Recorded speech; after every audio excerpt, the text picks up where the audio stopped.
The dominoes keep falling for the administration, but before that, Terry, you know what I guess it's the World Health Organization and one of these food organizations, what the answer to world hunger is? No. Eat insects. Oh, I saw something on TV the other day. Oh, delicious. A grasshopper that large. Grasshoppers or locusts. I have eaten scorpions in China. And why did you do that? Because I was trying to Be cool. I was trying to keep from insulting my host. Oh, I see. He said they're good. I said, they're so good you eat one first. After then. Yeah, I know they're supposed to be high in protein, all bugs, but. All bugs. Well, I'm not for bugs. A good steak myself. Anyhow, that's supposed to solve world problem. Well, the horror that went on in Philadelphia is coming to some kind of a conclusion. Late-term abortionist Kermit Gosnell has been found guilty of murder on 3 counts. And he could, because of the aggravated nature of this offense, he could face the death penalty. Well, now Gosnell's gruesome case may change the national debate over abortion. John Jessup has been covering the trial and has the latest. Throughout the 8-week trial, late-term abortion doctor Kermit Gosnell and his attorney maintained his innocence. But immediately after learning his fate, Dr. Gosnell, your reaction to the verdict? He had nothing to say. In the end, jurors found the evidence to convict Gosnell on multiple counts of first-degree murder for killing 3 newborn infants after they'd been born alive. He was also guilty of involuntary manslaughter in the death of a 41-year-old immigrant who died from a drug overdose during a botched abortion. It took jurors, none of whom identified as pro-life, 10 days to convict Gosnell on those charges and more than 200 other counts violating Pennsylvania's abortion laws. I respect what juries do. I don't always agree, but I respect everything that they did, and they should be commended for their efforts. Gosnell operated this clinic in West Philadelphia for 30 years before it was ultimately brought down for illegally prescribing painkillers. But what investigators found was far worse. They described his clinic as a house of horrors, with blood-stained walls, unsterilized medical equipment, and fetal remains stored in the employee refrigerator. It is clear that this person was not following the rules, and we have a role in society of making sure that those people who don't follow the law pay the consequences of not following the law. The jury has yet to determine whether Gosnell should get the death sentence. It is a case that's left a dark stain on Philadelphia, one some hope to remove. This year alone, just in these last 4 months, we've saved 10 babies. The most recent was just a week ago. Elaine Russo runs the Hope Pregnancy Center, not far from where Gosnell practiced. It's on track to save more lives than it did last year, 27. The center is the brainchild of Pastor Herb Lusk, who ministers in the heart of the inner city. 1 out of every 2 pregnancies in the African-American community right now are aborted. 1 out of every 2. Lusk says he decided to start the center after he noticed women in the church who, in his words, were pregnant one Sunday and no longer pregnant the next. I kept seeing them, what is going on? And realized that with all the abortion mills in our neighborhood, that many of them were using abortion almost as birth control. At that point, I knew that I had to do something, and just talking about it was not going to be enough. Even now, with the clinic closed and Dr. Gosnell convicted, many in the pro-life movement say the fight is far from over. They worry there may be many other clinics that may be operating under the radar, just like Kermit Gosnell's clinic did. John Jessup, CBN News, Philadelphia. Thanks, John. You know, ladies and gentlemen, I've said it before, I say it again. The issue that we've got to face now is this man was convicted of murdering 3 babies. He actually took the life of many, many more. He would snip off their spinal cords with scissors and kill them. He said one child was big enough to walk across the street with him, so he, you know. But the New York Times, I believe it was, described it as born fetuses or something. They wouldn't call them babies. But the issue we have, though, is that if Gosnell had killed these babies while they were still in their mother's womb, 1 week before, let's say, they were born, that would be okay. That would be a legitimate legal abortion. Whereas 1 week later, they're born and then it's murder. We've got to face the fact that abortion at that stage of things is murder, and it's not a blob of tissue, but they want to call it a fetus because it's not a, well, technically, but it's a baby. And those babies are being slaughtered. We've killed, it's in excess of, what, 50 million now in this country. The numbers are just staggering. And it's interesting that so much of it is targeting the African-American communities. So it's like a racist thing, like genocide, but the people are not opposed to it in the black community as they should be. That one pastor we showed is probably a standout example of somebody who's standing against this practice. Well, and late-term abortion, Pat, also is the whole process is simply turning the baby around so you can make that snip of the spinal cord before it comes fully out of the womb. They inject something into the base of the skull. I mean, it's just gruesome, horrible. Well, pro-life groups say the Gosnell case was not just an isolated incident. And Lee Webb has more on that from the CBN newsroom. Here's Lee. Pat, the Gosnell trial is shining new light on the lack of safety regulations in America's abortion industry. Pro-choice groups call Gosnell's practice appalling, but they argue it is just a rare incident. But some lawmakers on Capitol Hill don't buy that. They say the Gosnell case shows how abortion clinics in other states need more regulation and oversight. What we are finding now, through looking at the information from 15 of the states, is that maybe it's not an outlier. And when you're talking about the health, the safety, and the life of women and children, it is imperative that we hold the states accountable. Republicans on the House Energy and Commerce Committee sent a letter to all 50 states requesting information on how they license and monitor abortion clinics, Pat. You know, they say that there's more regulation on veterinarian clinics than there is on abortion clinics. We've got this abortion distortion that the pro-choice people or pro-death people, whatever they want to be called, have insisted that just no regulations. Don't touch abortion. Whatever is being done, don't touch it. Because if we in any way clamp down on it, then they're going to have backyard abortions and these abortion mills. Well, we've got them now in spades. It's horrible what's being done, and no regulation. The people who care about the health of women should certainly care about it. But what you hear in this Gosnell thing, those who've come out on the left aren't talking at all about those little babies who got their spines snipped by scissors. They weren't talking about that at all. They were talking about, well, let's make sure we keep abortion open so women can have their, quote, choice. Well, the women had choice there. The one that got killed had a choice. She had a choice to go to see Gosnell, who was a legitimate licensed doctor. I say legitimate, he's licensed. Lee? Documents indicate top IRS officials in Washington knew about the targeting of conservative groups. It wasn't just low-level staffers in Cincinnati misbehaving, as we were led to believe. Now committees from the House and Senate vow to investigate. Charlene Israel reports. The scandal involving the IRS and Tea Party groups is growing this morning, and public outrage with it. A report by the IRS's own watchdog shows senior IRS officials in Washington knew what was going on. Acting IRS Commissioner Stephen Miller among them. Miller was told about inappropriate scrutiny of Tea Party groups in May 2012, but he failed to disclose it in testimony before Congress in July of that year, despite being asked about it.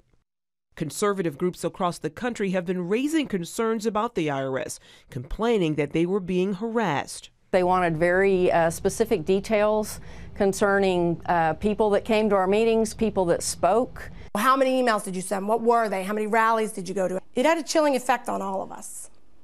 A North Carolina man says his Tea Party group qualified right away for tax-exempt status in 2009, but then his personal finances were targeted. I am squeaky clean with record keeping, and all of a sudden I get audited.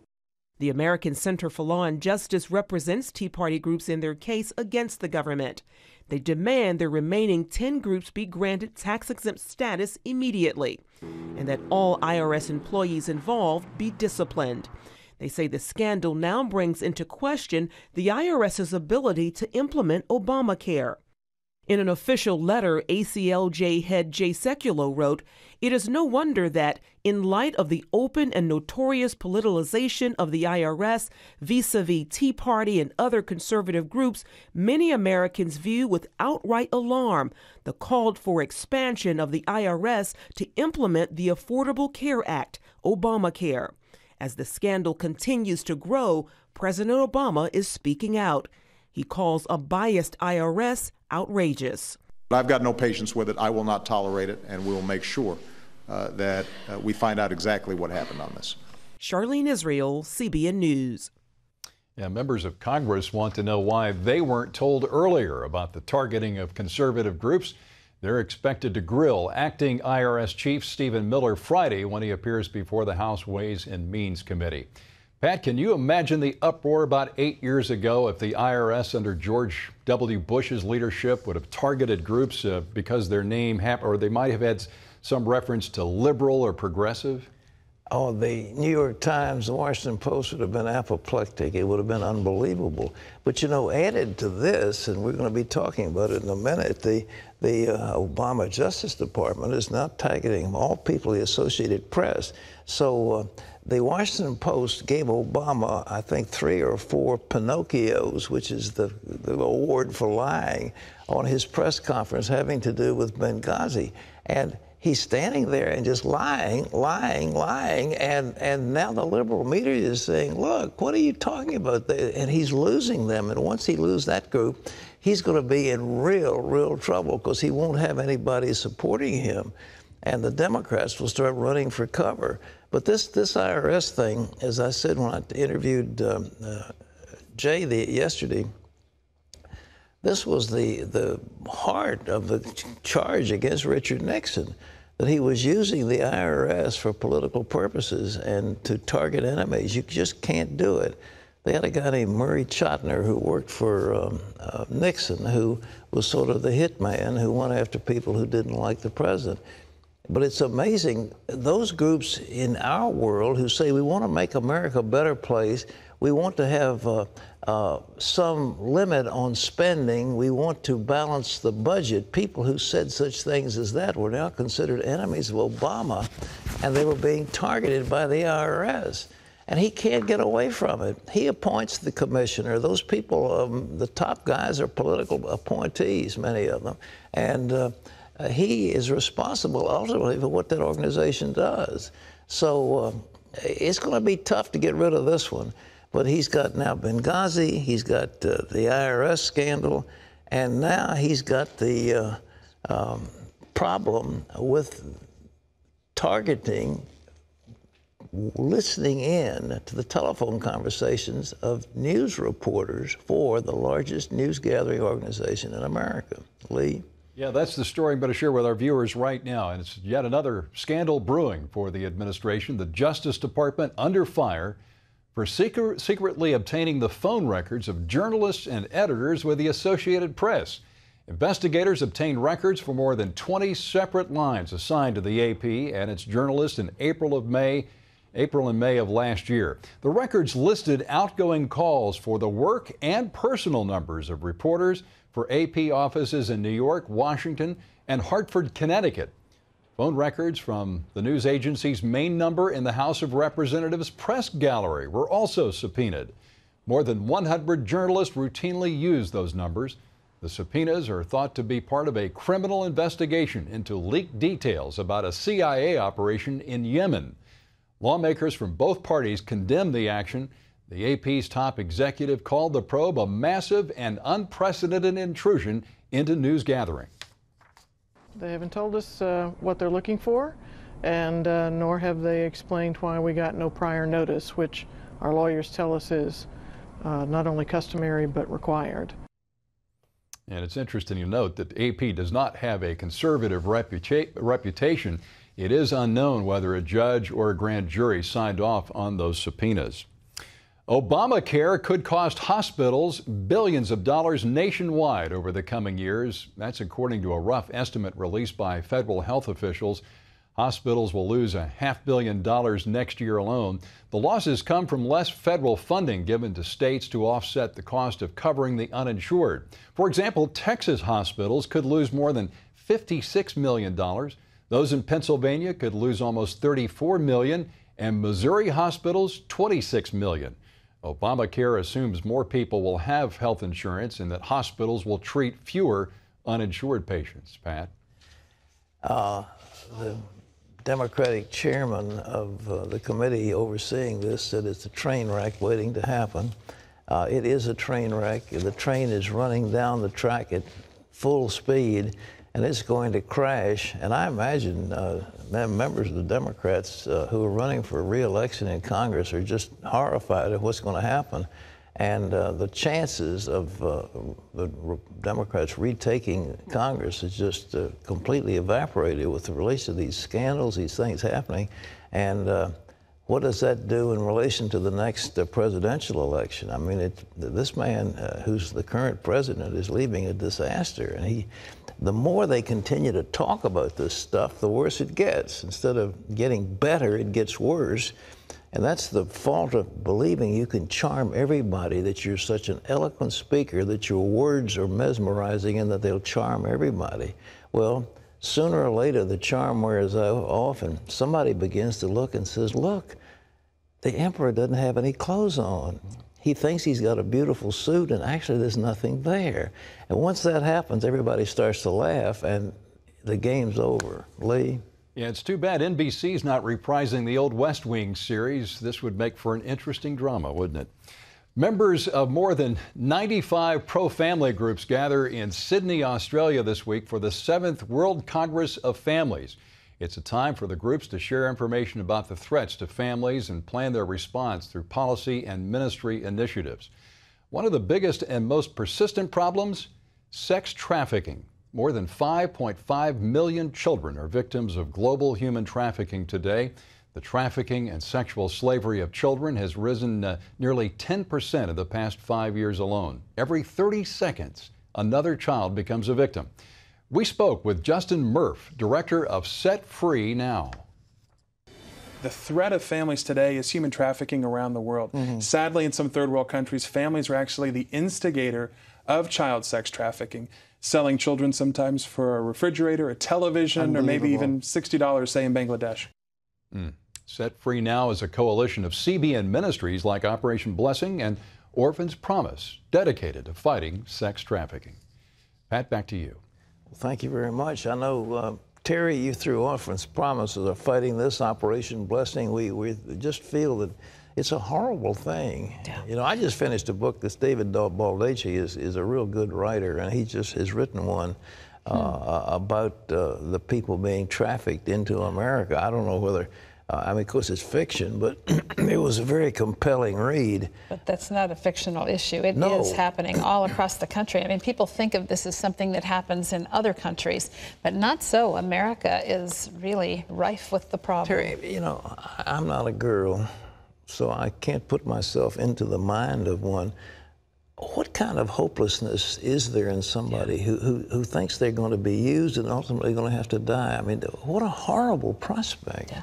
Well, and you are treated like an animal. I think that's one of the things that happens is you just lose identity. I don't think mentally that you stay tuned into what's happening. I think you just go to another place psychologically to endure it. But it really is an awful, awful thing. And a lot of ministries now are working to set up restoration houses where women and children coming out of this can find healing and wholeness again and have some life ahead of them. You know, a young girl, she has such hope. She wants to, you know, have a career. She wants to be an artist. She wants to be an actor. She wants to be a singer. She wants to be something, a model.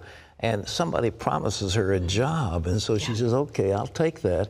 And the next thing you know, she's treated like an animal, as you say. She's beaten, she's put in a cage, she's tied up, and then she has to have sex with 10 or 20 men a night, and just worn out.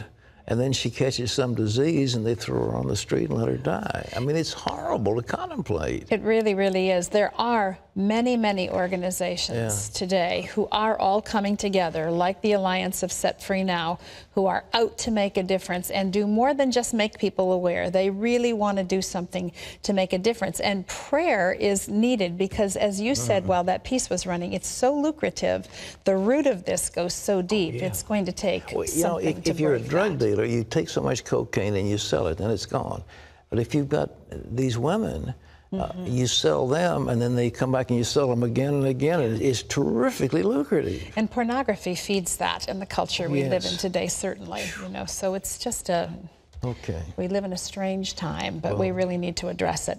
President Obama is dismissing the mushrooming investigations into the deadly attack on the U.S. consulate in Benghazi.